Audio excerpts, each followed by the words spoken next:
Hey everybody, so today's 25 by 25 lesson spotlight is entitled Run Your Race, okay? And that was a lesson that I learned my very first semester of law school. For those of you that missed this lovely period in my life, I thoroughly hated my first semester of law school. I hated it so much so that I was real life ready to quit. And one reason why I was so ready to drop out was because I would look at my reality, right? I would see my failed research, my all-nighters, me struggling to get through 80 pages of reading for one class and not understanding one word in the 80 pages that I just read for that one class. And then I would wake up the next day completely exhausted, look at my classmates, and it looked like they had it, like it looked like they were understanding what was coming out of this professor's mouth. They going out every weekend, they're living their best lives, and I was living my highest struggle. And so one thing that I learned, however, in that season was to not waste my time by comparing myself to other people.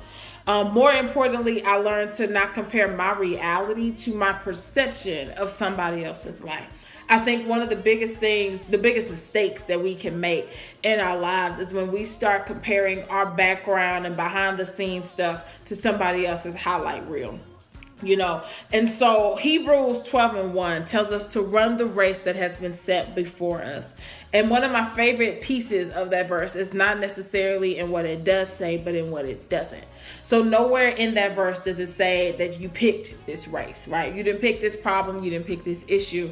Nowhere does it say that the race will be easy, nor does it say that it will be fair. However, it does say that it is your job to run the race that has been set before you. And for me, that means blocking out everybody else, blocking out the images and the perceptions that we take in all of the time, and stop complaining about what we don't have. And we need to start using and working the mess out of what we do have. That for me is running your race, So when I started running my race, not just in law school, but in every area of my life, and working with what I did have, I went from being a woman that was ready to drop out of law school to being a woman that graduates in May and sits for the bar in July. Okay, I've already passed my India.Arie. I'm good and ethical, right? So this time next year, I will be a full-fledged attorney.